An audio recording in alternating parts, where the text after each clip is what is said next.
Olá, tudo bem? Que alegria poder falar com você. Nós estamos aqui nessa última semana que nós vamos ter ainda a Escola da Fé online.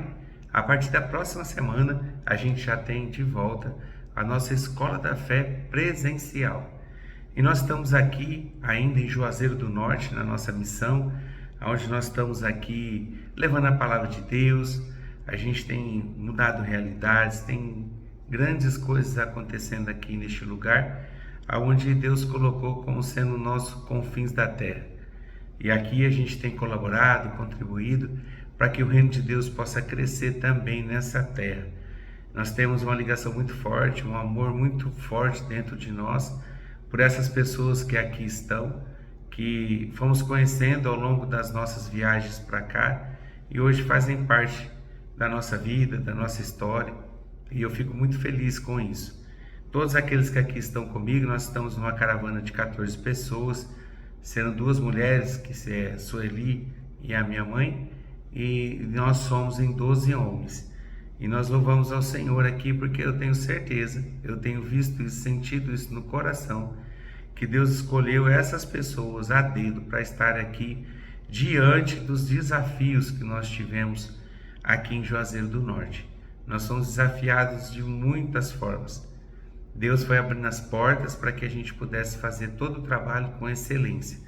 Nós tivemos já no final de semana passado, que foi na sexta, sábado e domingo, onde foi ministrado o curso Vida Abundante e foi transformador na vida das pessoas.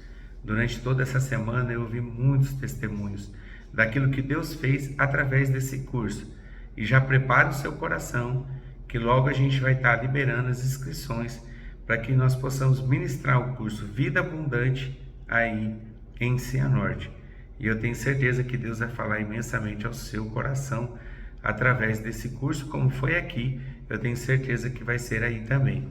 Durante a semana também a gente visitou algumas escolas, nós recebemos aqui em Juazeiro do Norte a convite nosso e acabou dando certo, a gente custeou essa passagem para que o Otávio, o Eglisson, mas que ele tem um personagem, o Mundo de Otávio, estivesse aqui com a gente, ministrando aqui para missionários, ministrando aqui para pessoas que estão envolvidas com o Ministério de Criança, onde nós tivemos uma manhã e tarde, na terça-feira, que foi a ministração dele, onde todas as pessoas que assistiram, com certeza, saíram daqui de forma diferente. É a gente tocando nos ministérios de criança, aonde é o futuro da nossa nação, da nossa igreja. Desculpa, vou mudar essa frase. Na verdade é o presente, que através delas, grandes coisas o Senhor tem feito. Eu queria aqui já, antes da gente orar, já contar um testemunho que nós vivemos aqui, nessa noite de sábado, onde nós tivemos aqui o culto, aqui na Chácara Boa Esperança.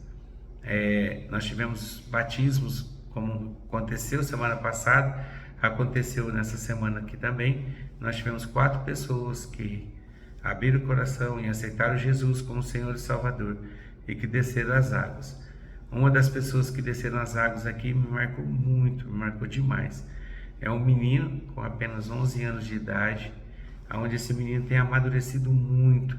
Ele conhece toda a palavra de Deus e ele tem aprendido aqui com os irmãos do Ministério Infantil, no culto infantil que existe aqui durante a semana. Ele tem aprendido muito sobre a palavra e a palavra vai produzindo uma mudança muito grande na vida dele, onde os próprios pais conseguiram identificar uma mudança gigantesca em seu comportamento.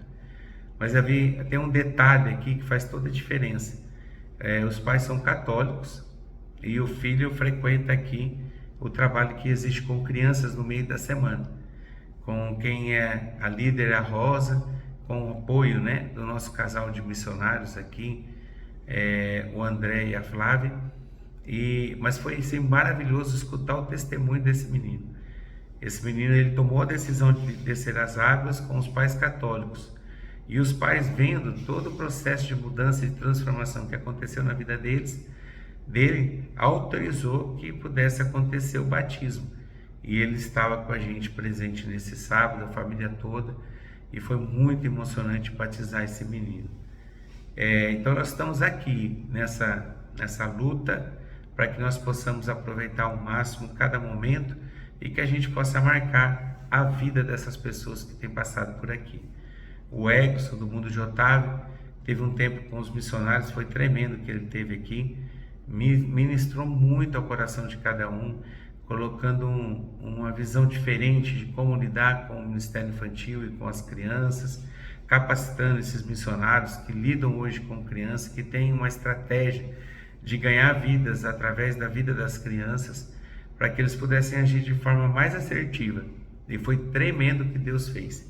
Depois nós tivemos na terça e na quarta, a gente teve um trabalho aqui com crianças aqui na chácara, onde nós já havíamos passado em várias casas, conversado com a população, entregado nas escolas um convitinho para que as crianças estivessem aqui na terça, na quarta e no sábado. E tudo aconteceu de forma tremenda. O Eglisson que ministrou na terça e na quarta à noite, e foi tremenda a palavra dele. Somos todos super-heróis. E eu queria aqui já indicar para você, para que você possa acompanhar o Eglisson no seu canal O Mundo de Otávio, ali no YouTube, que você possa seguir ele. Eu tenho certeza que vai acrescentar muito na tua vida, principalmente se você tem criança também. A gente aprendeu muito com ele aqui. Ele não parou um segundo desde o dia que nós pegamos ele no aeroporto, na segunda-feira à tarde, até na terça, o dia todo, a tarde toda, a noite toda. E a mesma coisa aconteceu na quarta-feira. E na quinta de manhã ainda, antes dele pegar o avião, ao meio-dia, nós ainda fomos em 2 escolas para que ele pudesse palestrar. Então foi tremendo mesmo. A gente super potencializou esses 2 dias, 3 dias praticamente, que o Egson esteve aqui com a gente. Foi bênção demais. E no sábado agora a gente teve daí o nosso dia também com as crianças, onde nós alugamos alguns brinquedos. Foi tremendo o que Deus fez aqui também. Muito, muito, muito. E agora à noite a gente teve esse culto, que também foi com batismo, a gente entregou uma palavra. O Jorge deu seu testemunho, foi tremendo as palavras do Jorge. E estamos aqui para que nós possamos fazer a Escola da Fé, já nos preparando, porque daqui a pouco nós estaremos indo para Crato, onde existe um campo missionário do qual nós apoiamos. Já tem uma igreja constituída de um casal que foi ungido pastores através da nossa vida, e onde nós ajudamos eles com uma contribuição mensal, que é o pastor Valdo e a pastora Kátia.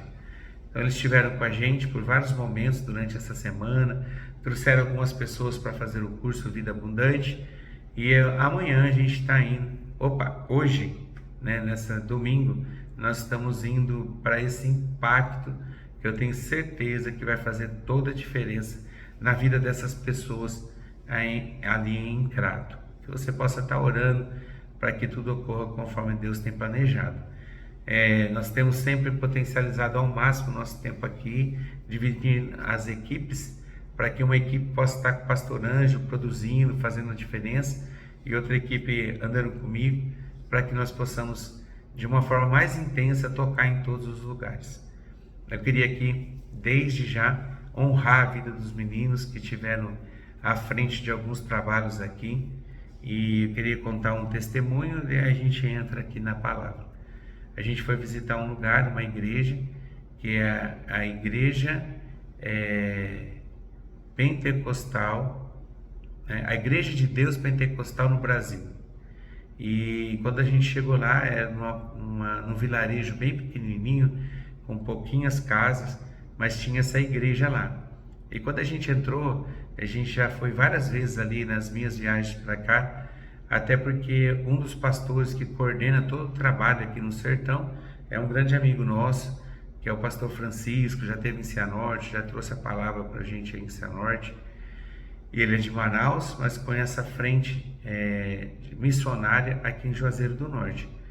E a gente foi visitar lá, a gente foi orar para aqueles missionários, a gente estava passando na frente, e quando a gente entrou e a gente viu um pouquinho das necessidades que aquele lugar tinha, e nós resolvemos levantar um clamor. E quando a gente foi levantar um clamor, Deus falou comigo. É como se Deus tivesse assoprado comigo lá no íntimo do meu coração, dizendo que era para mim perguntar para a missionária qual era a necessidade dela, que ela queria apresentar ao Senhor. E Deus falou comigo assim: o que é sair da boca dela, vocês têm que fazer. Daí ela disse que o piso estava todo arrebentado, a igreja estava muito feia mesmo. Daí ela disse que queria que nós orássemos, porque ela faz parte dessa igreja e que ela tinha feito o pedido para que pudesse ser colocado um piso, para que pudesse dar uma melhorada ali na igreja, porque o piso era cheio de buracos, já tinha acontecido alguns acidentes de criança virar o pé no piso, e ela sempre está orando por conta disso. O missionário depois disse também que às vezes ele tinha até um conflito com Deus, porque ele queria muito ter que uma providência de Deus viesse para aquele lugar ficar um lugar bom. Mas eu não sabia de nada, eu sabia que eu tinha que orar, porque era uma necessidade do lugar, o piso, e que ela pediu para que apressasse os passos da igreja, para que eles pudessem se movimentar com relação a essa necessidade que eles tinham. Mas é uma igreja muito grande, com muitas frentes de ministério evangelístico, missionário, e daí eles ficaram no final da fila, talvez 1 ano, 2 anos para isso acontecer. E nós, quando ela falou isso, eu olhei para o pastor Anjo, Deus já tinha falado no meu coração, que a gente iria construir, mexer e colocar o piso, né? E a gente ia pintar, e a gente ia deixar aquele lugar um lugar lindo. E assim foi. Nós tínhamos feito um orçamento, uma previsão de orçamento, de gastar uns R$ 2.000, R$ 2.500, e a gente ia usar o dinheiro da igreja, e a gente ia só um restinho daquilo que a gente arrecadou com nossa feijoada missionária. Mas vamos fazer. Daí o Ângelo foi no outro dia com os meninos, foram fazer o orçamento, ficou em R$ 6.500. Tinha ficado em 7.786, depois a gente teve que comprar algumas coisas. E a gente não tinha todo esse dinheiro. Aí o pastor Ângelo disse: e agora? Eu falei: agora vamos fazer. Mas como? Vamos fazer, Deus proverá. E Deus tocou no meu coração para que eu fizesse um vídeo, fosse pedindo oferta, para que a gente pudesse ter mais pessoas junto com a gente nesse alvo, nesse objetivo. E assim aconteceu. Para a honra e glória do Senhor, a gente conseguiu levantar todo o dinheiro. E um testemunho sobre a arrecadação de dinheiro, eu não sabia se tínhamos que passar o cartão e parcelar em 10 vezes, como a igreja iria pagar, ou que era o desejo do meu coração a gente fazer um Pix e levantar todo o recurso através de doação na conta da igreja. E daí eu falei assim com Deus: ó Deus, quando o Anjo tiver com o meu cartão, porque a igreja não tem cartão, teria que passar no meu, e ele pedir a senha do cartão, se tiver 2.000 de arrecadação já, eu vou entender que é para a gente pagar por Pix e que o Senhor vai suprir isso na nossa conta. Se não for, eu vou ficar em paz, ele vai passar o cartão, a gente vai pagar em 10 vezes. Daí quando o Anjo me chamou, estava em 1.850 de arrecadação. Eu esperei um pouquinho, dei uma enrolada nele, ele pedindo a senha, até que entrou o dinheiro, fechou os 2.000, a gente fez o Pix, e eu tinha certeza que Deus iria nos honrar, a ponto da gente chegar no final do dia, a gente ter todo o recurso. E assim aconteceu. Então louva a Deus a todos que colaboraram, talvez você foi uma das pessoas que colaboraram, que Deus possa abençoar você imensamente. Essa é uma de N experiências que nós vivemos aqui neste lugar. Com certeza a gente volta mais maduro, mais confiante, colocando em exercício a nossa fé. E eu tenho certeza que Deus vai fazer ainda imensamente nesse domingo, de tudo aquilo que ainda temos para fazer, e que a gente vai poder voltar para casa em segurança e compartilhar todas essas experiências ali na igreja. Muita saudade de cada um de vocês. Então agora eu queria que você fechasse seus olhos, você que está aí na casa de recuperação, que saudade de vocês, você que está em casa, né, que faz parte da nossa igreja, muita saudade de poder estar aí com vocês, congregando no templo, e muita mesmo, mas que Deus possa abençoar, que hoje à noite vocês possam estar junto com o Juninho, que vai fazer a segunda parte da palavra, que eu tenho certeza que vai fazer toda a diferença na sua vida. E você que é um convidado, que não frequenta a igreja, mas está aqui conectado com a gente, eu queria dar as boas-vindas para você e convidar você a fechar os olhos para a gente poder orar. Pai, quero agradecer a Ti por tudo que o Senhor tem feito. Eu louvo o Teu nome, ó Pai, pela oportunidade que o Senhor nos dá da gente poder estar junto aqui nesse domingo para poder aprender um pouquinho mais da tua palavra. Que o Senhor possa nos direcionar, Senhor, nessa manhã e que possamos ser cheios do teu poder, cheios, ó Pai, da tua presença, cheios, ó Pai, de tudo aquilo que o Senhor tem para entregar nas nossas mãos. Dá um dia de paz, de bênção, esteja no controle de todas as coisas. Em nome do Senhor Jesus. Amém. Glória a Deus. Na semana passada, a gente foi até o versículo, deixa eu achar aqui, até o versículo 16, e foi tremendo. Eu tenho certeza que a palavra fez toda a diferença na sua vida, né? Aqui a gente meditou que quem pediu para que fosse crucificado Jesus eram os principais sacerdotes e que ainda eles acabam reconhecendo como sendo o rei deles, que na verdade eles estavam sendo oprimidos na sua própria terra pelo Império Romano, do qual tinha o rei, e eles acabam aceitando como César sendo o rei e deixando Deus de lado. E a gente aprendeu bastante, eu tenho certeza que você aprendeu e que falou o seu coração. Agora a gente vai estar começando a entrar, a partir do verso 17, na crucificação de Jesus. E aqui tem vários relatos que são compartilhados nos outros também evangelhos. Mateus falou sobre isso, Marcos falou sobre isso, Lucas falou sobre isso e também não é diferente. João, cada um ângulo diferente, cada um entendendo aquilo que deveria ser escrito, mas a composição de toda a palavra, de todos os evangelhos que falam, que tratam a crucificação de Jesus, fecha para a gente todo o conhecimento necessário que o Senhor permitiu que nós tivéssemos para que a gente possa compreender a palavra de Deus. Quando a gente vai começar a falar de crucificação, mexe muito comigo. Inclusive, no sábado, nós tivemos uma ministração aqui e Deus me levou a falar um pouquinho sobre isso. Na verdade, nós estávamos falando sobre aquilo que iria acontecer nos finais dos tempos e a necessidade da gente estar firme para a volta de Jesus.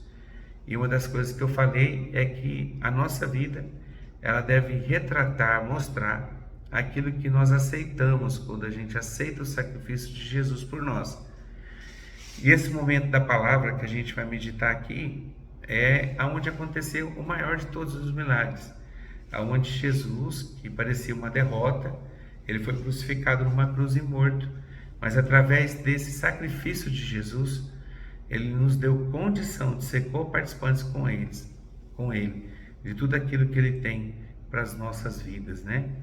A gente aceitando a crucificação de Jesus, com certeza, ela nos torna participantes de tudo aquilo que a crucificação traz consigo, a possibilidade da gente poder viver uma vida abundante aqui e estar preparado para viver na eternidade, recebendo do Senhor a salvação. Glória a Deus por isso. Então eu vou ler aqui a partir do verso 17, daí a gente vai ler até o verso, a gente vai seguir aqui, vamos até o 17 até o 22, 23, e daí a gente vai comentando aqui. Tenho certeza que Deus tem uma palavra poderosa para a tua vida. E o texto diz assim, na minha versão pode ser um pouquinho diferente da sua, mas tem o mesmo significado. Ele diz assim: Jesus, carregando ele mesmo a sua cruz, saiu para o lugar chamado Calvário, Gólgota, em hebraico. E ali crucificaram, e com ele outros dois, um de cada lado, e Jesus no meio. Pilatos escreveu também um título e colocou no alto da cruz, e o que estava escrito era: Jesus Nazareno, o Rei dos Judeus. Muitos judeus leram esse título porque o lugar em que Jesus havia sido crucificado era perto da cidade, e estava escrito em hebraico, latim e grego. Os principais sacerdotes dos judeus disseram a Pilatos: não escreva Rei dos Judeus, e sim, ele disse: sou o Rei de Judeus. Mais uma vez, né, os sacerdotes aqui, vamos parar aqui no 21, mais uma vez a gente vê aqui eles reafirmando essa condição de não aceitar o Senhor Jesus como o Rei dos Judeus, e eles assim aceitando, na verdade, o senhorio do Império Romano. A gente vê aqui eles dizendo: ele não é o nosso rei, mas ele se diz o nosso rei. E isso foi uma das coisas que causaram, que foram a consequência da crucificação de Jesus. Daí Pilatos respondeu: o que escrevi, escrevi. Ou seja, eu já escrevi isso, vai ficar assim, eu não vou mudar nada não. Os soldados, pois, quando crucificaram Jesus, pegaram as roupas dele e dividiram em 4 partes, uma parte para cada soldado, e pegaram também a túnica. A túnica, porém, era sem costura, toda tecida de alto e embaixo. Por isso os soldados disseram uns aos outros: não rasgaremos, mas vamos tirar a sorte para ver quem ficará com ela. E isso aconteceu para que se cumprisse a escritura que diz: repartiram entre si as minhas roupas, e sobre a minha túnica lançaram sortes. E foi isso que os soldados fizeram. Então aqui mais uma vez uma confirmação daquilo que estava escrito no Velho Testamento, mas apontando para o Novo Testamento, o sacrifício de Jesus, e através desse sacrifício, a possibilidade de nós sermos chamados filhos de Deus, já estava escrito, decretado na palavra no Antigo Testamento. E aqui ele vem reafirmar isso, dizendo: aquilo que está escrito aconteceu. Então aquilo que Deus disse, aquilo que está na sua palavra, se cumpriu através dessa riqueza de detalhes do qual estava descrito aqui na palavra de Deus. E junto à cruz estava a mãe de Jesus, a irmã dela, Maria, mulher de Clopas, e Maria Madalena.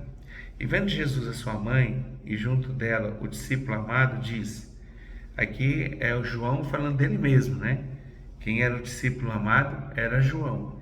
Jesus sempre andava com uma multidão de pessoas. Teve uma época em que ele envia 70 pessoas, ou seja, as 70 pessoas que estavam próximas a ele. Ele caminhava com 12 quando as coisas estavam muito apertadas. Ele andava com 3, que é Pedro, Tiago e João. E aquele que era quando ele tinha que ter um momento a sós com uma única pessoa, ele escolhia João, que aqui foi denominado até mesmo pelo próprio João como sendo o discípulo amado. E ele era tão especial, João era tão especial para Jesus, que ele tem esse diálogo que a gente vai ler agora aqui, e esse diálogo revela a confiança que ele tinha, que aquilo que saía da boca dele ia se cumprir através de João. Então Jesus disse, João cumpria. Que muitas vezes não é aquilo que a gente faz, né? Nós muitas vezes até chamamos o Senhor de Senhor, mas a gente acaba não fazendo o que Ele manda. Em Lucas 16:46 diz isso: por que me chamais Senhor, Senhor, e não fazeis o que eu mando? Às vezes a gente diz que Ele é o nosso Senhor, mas nós não estamos debaixo do senhorio dEle. E aqui a gente vê João totalmente rendido ao senhorio de Cristo. Tudo aquilo que Jesus falava, tudo aquilo que Jesus pedia, solicitava para ele estava sempre pronto para servir. E aqui a gente vê o cuidado tão especial que Jesus tinha com a sua mãe e também a confiança que ele tinha em João. Então são 2 atributos aqui que eu queria conversar com você nessa manhã e que possa fazer muita diferença na sua vida. Então, primeiro, a confiança que Deus tinha em João, através de Jesus, para que ele pudesse assim confiar sua própria mãe na mão daquele que era um discípulo. Mas vamos continuar o texto, que a gente vai conseguir entender um pouquinho mais. E junto à cruz, no verso 25, estava a mãe de Jesus e a irmã dele, Maria, junto com Clopas e Maria Madalena. Vendo Jesus sua mãe, e junto dela o discípulo amado, disse, a gente já tinha lido: mulher, eis aí o seu filho. Então ele olha para a mãe dele e diz assim, Jesus, né? Olha, é como se, agora eu não estou mais, porque eu estou sendo crucificado, mas eu já estou te dando uma orientação. João, ele vai cuidar de você, então que ele possa hoje ser considerado por você um filho. Depois ele fala para João a mesma coisa, dizendo, João, aí está sua mãe. Então o que ele estava estabelecendo ali? Um cuidado que ele tinha no momento da sua morte, para que a sua mãe estivesse bem.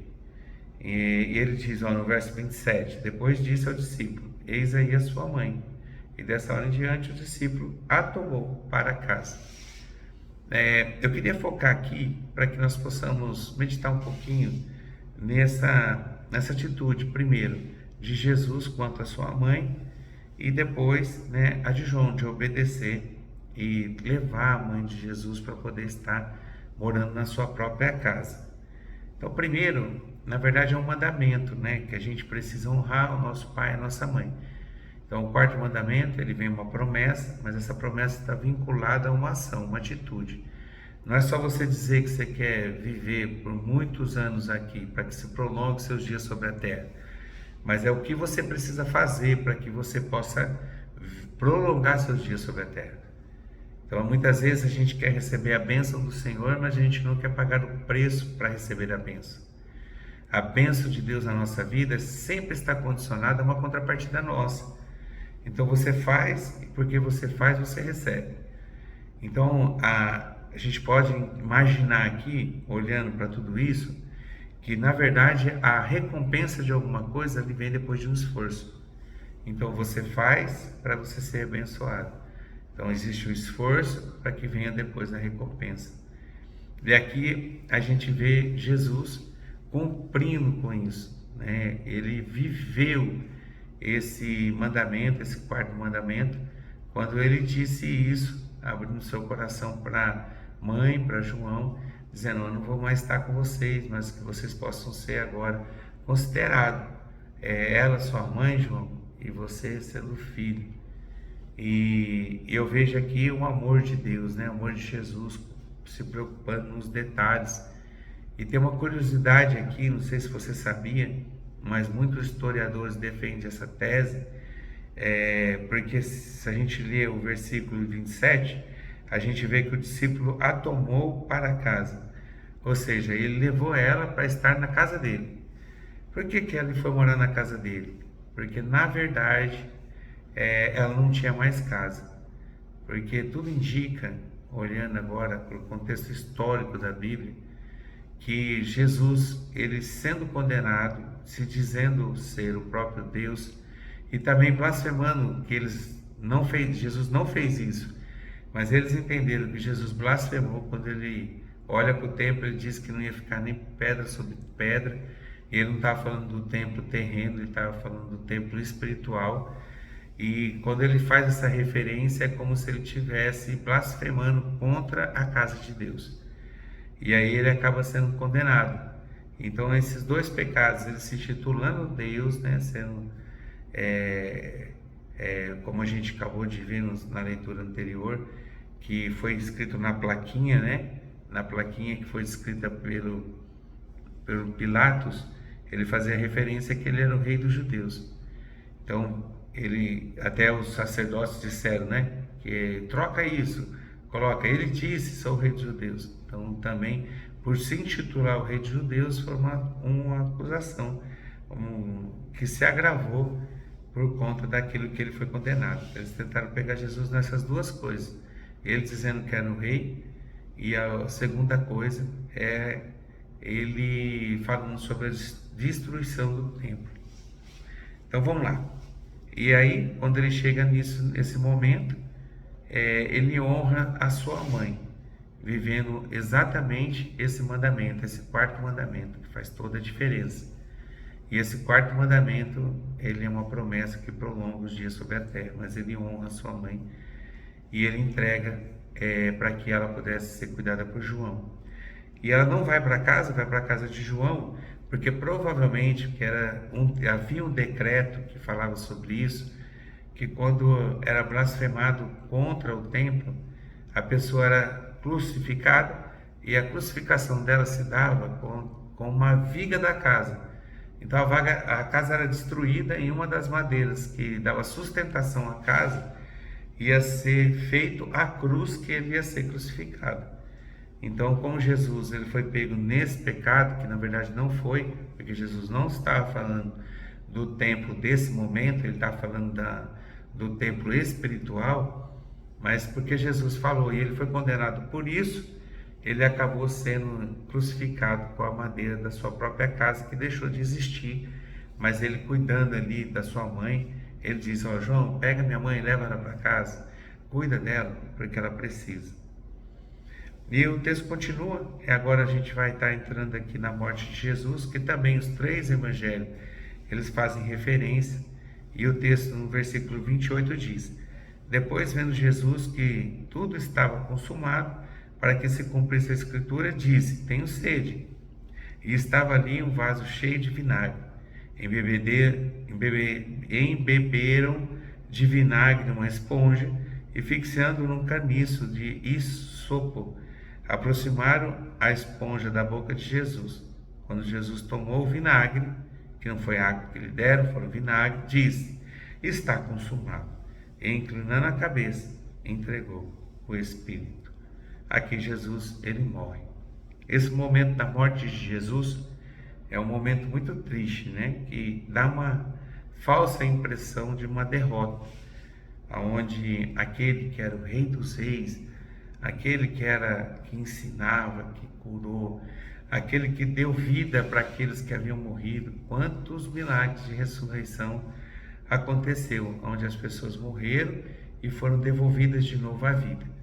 Muitos relatos não estão descritos na palavra de Deus, mas ela dá de entender que muitos e muitos milagres aconteceram e que não tinha página suficiente para poder escrever num relato tão grande os sinais que andavam com Jesus, e um deles é a ressurreição. E agora ele estava morto. Então ninguém acreditava naquilo. E é uma coisa muito difícil de compreender. Mas naquele momento, que parecia uma derrota, Jesus entrega o seu Espírito e Jesus descansa. Nesse momento, apesar de parecer algo muito vinculado a uma derrota, na verdade foi o início de uma grande vitória, né? Jesus, nesse tempo, Jesus cumpre com a sua palavra e ele foi o Cordeiro Pascal, que a gente já viu aqui, aonde ele é o nosso Cordeiro, e ele foi entregue na cruz sem pecado algum por cada um de nós. E o motivo que levou Jesus a ele ser crucificado e entregar a sua vida no nosso lugar é para que, através do sangue dele derramado, nós pudéssemos ter a remissão do nosso pecado para todos aqueles que aceitam Jesus como Senhor e Salvador. E nesse momento, Jesus, ele inclina a cabeça e entrega o seu Espírito. A Bíblia continua no verso 31, que diz: Então, para que os corpos não ficassem na cruz durante o sábado, visto que era dia de preparação e era grande dia daquele sábado, os judeus pediram a Pilatos que fosse quebradas as pernas dos crucificados e fosse tirado as cruzes. Porque quando ele quebrava a perna, era para que ele pudesse ter uma dor intensa e assim ele pudesse morrer. Os soldados quebraram as pernas dos homens que tinham sido crucificados com Jesus, primeiro de um, depois de outro. Quando, porém, chegaram a Jesus, vendo que já estava morto, não lhe quebraram as pernas. Mas um dos soldados lhe abriu o lado com uma lança, e logo saiu sangue e água. E aquele que viu isso dá testemunho, e o testemunho dele é verdadeiro. E ele sabe que diz a verdade, para que também vocês creiam. Isso aconteceu para que se cumprisse a Escritura. Então, mais uma palavra sendo comprovada para mostrar que tudo aquilo que estava acontecendo já estava escrito. Nenhum de seus ossos será quebrado. E outra vez, diz a Escritura, olharão para aquele a quem transpassaram. Passado esse momento de crucificação aqui, narrado de um pouco diferente dos outros evangelhos, então alguns detalhes João deixou de lado, mas que com certeza traz para a gente grandes ensinamentos. O amor com que Jesus ele acaba se entregando por nós é grandioso. Então ele, na verdade, ele entregou o Espírito, ele que decidiu morrer naquela cruz por cada um de nós. E a Bíblia diz, ele continua, que está no verso agora 38, no verso 31, que diz: Então, para que os corpos não ficassem na cruz durante o sábado, não, a gente já leu aqui, a gente já leu. Agora a gente vai aqui no verso 38, que diz, depois disso, José de Arimateia, que era discípulo de Jesus, ainda que em segredo, porque tinha medo dos judeus, pediu a Pilatos a permissão para tirar o corpo de Jesus. Ele se compadece de Jesus para que pudesse fazer ali o sepultamento do corpo de Cristo. E Pilatos deu permissão então para que José de Arimateia foi e retirou o corpo de Jesus. E Nicodemos, aquele que anteriormente tinha ido falar com Jesus à noite, também foi levado cerca de 35 quilos de um composto de mirra e aloés.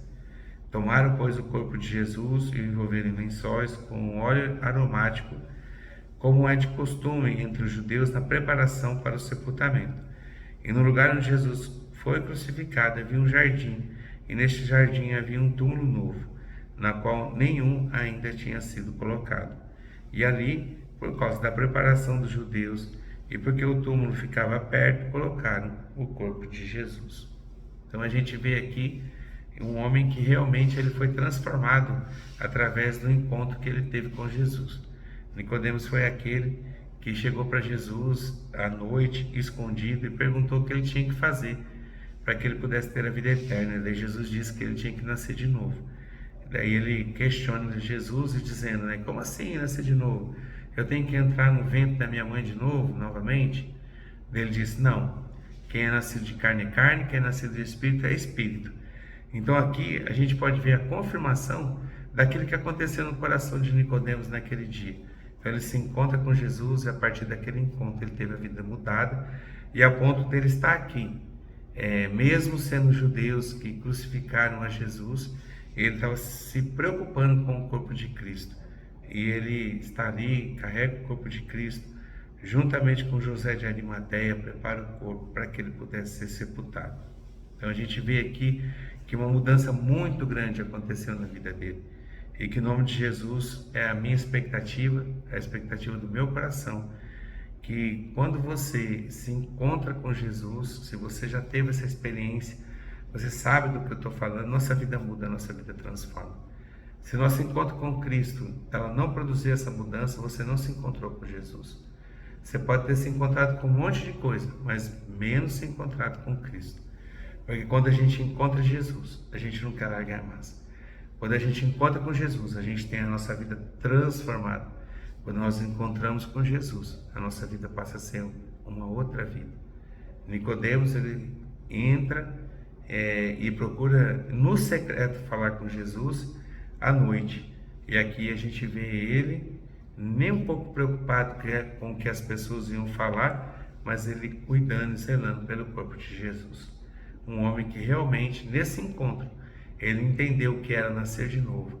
E com certeza, quando a gente estiver no céu, a gente vai poder encontrar Nicodemos lá.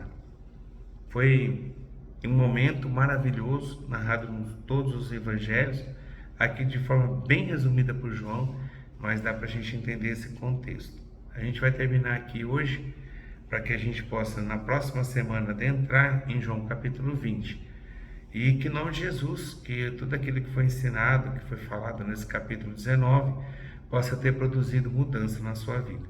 Então tem vários assuntos que nós tratamos, uma parte pelo alto, outra parte aqui, a gente está tocando aqui, e eu tenho certeza que falou o seu coração, e que essa palavra possa fazer toda a diferença. Eu quero só reforçar um ensinamento, essa questão da gente honrar o nosso pai e nossa mãe, que é muito forte. Jesus viveu esse mandamento honrando a sua mãe no último segundo de vida dele. Que assim possa ser nossa vida também. Que a cada dia a gente possa honrar nossos pais, para que a gente possa honrar com a nossa vida, mostrando para eles que todo o esforço que eles tiveram para que pudesse assim nós termos vida hoje, para que nós possamos ser criados por eles, cuidados por eles, que valeu a pena. Ah, mas eu não tive pai próximo, eu não tive mãe próximo, como é que eu faço? E na verdade eles me abandonaram, mas você tem um motivo para honrar seu pai e sua mãe, por mais que eles possam ter te abandonado, porque foi eles que te criaram. Foi através da vida deles que Deus permitiu que você viesse ter vida e vida em abundância. Então que você possa honrar seus pais e viver os mandamentos do Senhor, como assim também Jesus viveu. Queria deixar essa palavra no seu coração e que possa fazer muita diferença, que você possa meditar nela, que você possa colocar em prática os mandamentos do Senhor e que você possa ter as atitudes desse homem também, Nicodemos, que você não tenha que se envergonhar ou se esconder, mas que você possa professar sua fé em Cristo Jesus. Vamos orar para a gente terminar aqui, e a semana que vem a gente está de forma presencial estudando o capítulo 19. Pai, quero agradecer por esse tempo tão precioso que nós passamos aqui, aprendendo um pouquinho da Tua palavra.